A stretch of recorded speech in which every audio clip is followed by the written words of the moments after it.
Next question.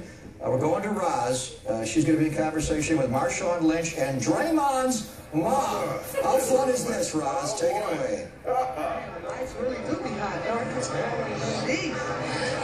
Mama Green, thank you for joining us here. Your son has shown fortitude, strength, and character.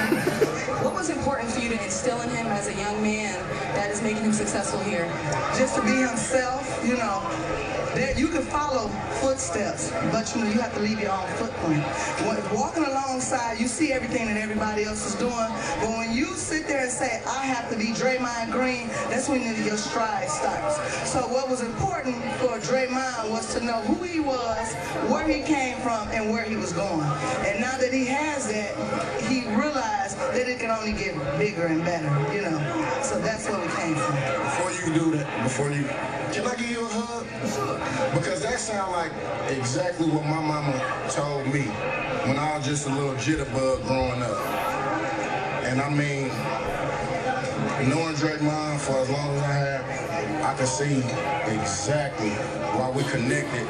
And I mean, my mom probably gonna be mad at me right now because I ain't did no interview with her, but I gotta give you a hug for that. Because I'm telling you straight up, that's some real shit that my mama was saying to me growing up as a youngster. Straight up, just like that. And I mean, I've walked my path, and well, I mean, that's where I ended up at. The steps of a good man are ordered by the Lord, and that's what I raised Draymond on. His foundation was biblical, and like I tell him now, men that don't work don't eat. So regardless of what everybody says about you, if you grind, meaning if you work, they can't take that from you because people will always see your effort, and if you put your best foot forward, you can make it. And if you survived in Saginaw, everything else is easy. We came from the bottom, now we're here. We came from the bottom, now the whole team's here. I swear to God, you might got a little bit of Oakland in you too, baby. I'm telling you, because that's how we feel like it. You feel me? If you can survive in Oakland, you can survive anywhere. You know what I'm talking about? That. Now I can see. Now I know. See, because I joke with him and tell him you my son, but now I know where that strong backbone came from.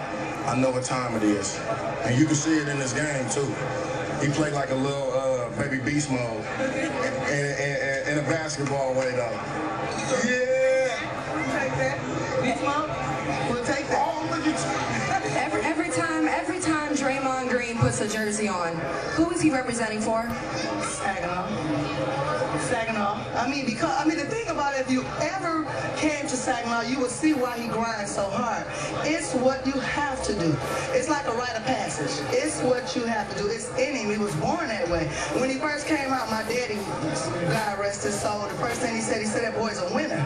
I mean, this boy, he was huge, you know. I mean, Saginaw is a small town with small people. He was larger than life. As time progressed, everything he did. The other day at my job, I had a lady come up to me and say, I remember Draymond in second grade, and what he told me, don't try and teach us if you don't know what you're talking about. And he gave her the answer to her own problem, you know. And she said he was born for this. So I'll just say he's put on for his city. He done came out here. He loved this place. We love this place. It's home. So whatever happens next, all we can say is he was a champion in the day. And to speak of champions, Marshawn, I know you had Super Bowl experience with the Seattle Seahawks.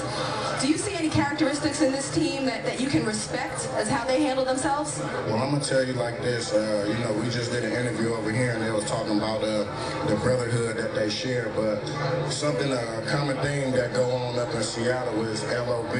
A lot of people think that it means Legion of Boom, but it's love our brother. And the close-knit that they made is the same close-knit that I seen in the Warriors with, you know, coming together through the finals. But not only through the finals, just over a few years of watching them progress and come together as a team. And I mean, that's you know, championship caliber way to build a team. Is this especially meaningful to see it come back to your community, your hometown, the Bay Area basketball champions? Oh yeah, it is. I mean, you know, this is very big for me because, you know, I don't think while I've, you know, while I've been alive, I don't think I've seen a championship in Oakland. So I mean, you know, to be able to witness them winning the championship, but then also to be a part of the parade was, I mean, it was hella cool for me though, because, you know, I didn't know when I'd be able to see this. I thought, you know, I told Coach Kerr that, you know, y'all got to go get y'all got to go get a championship. So, you know, I don't have the lone championship for Oakland, because, you know, everybody from Oakland is Raider fans, but now they adopted the Oakland Seahawks. So I mean, you know, they've been riding with that, but I mean, you know, this is a blessing. I mean, you know, I'm very happy for those guys, and now I'm really happy for my city just to see something positive come out of it after, you know, hearing so much negativity about it, though. All right, thank you both for your time, and congratulations. Enjoy. Guys, back to you. It was just terrific as Mama Green stole the show until we heard from Beast Mode. And for those of you that aren't aware, it's Marshawn Lynch from Oakland Tech, running back of the Seattle Seahawks. And I go back to last year's Super Bowl. 2 years ago, they won the Super Bowl big. Yes. Last year, they lost it on the 1-yard line. He was the guy who would not interact with the media. The national media was all over him. Did you hear him go on and on and on and on about Oakland and baby beast mode? Well, Draymond Green. He sees some of himself in Draymond Green, and that's clear. And you know what? As he's telling that story, I see what he's saying. You know, it's the guy, and Draymond Green's the guy, like Mama Green said, if you don't work, you don't eat. And Draymond Green's the guy who works and works and works, so therefore he will eat and eat and eat. Earlier this season, Jeff Van Gundy said, well, he's going to be a max player. People say, well, I don't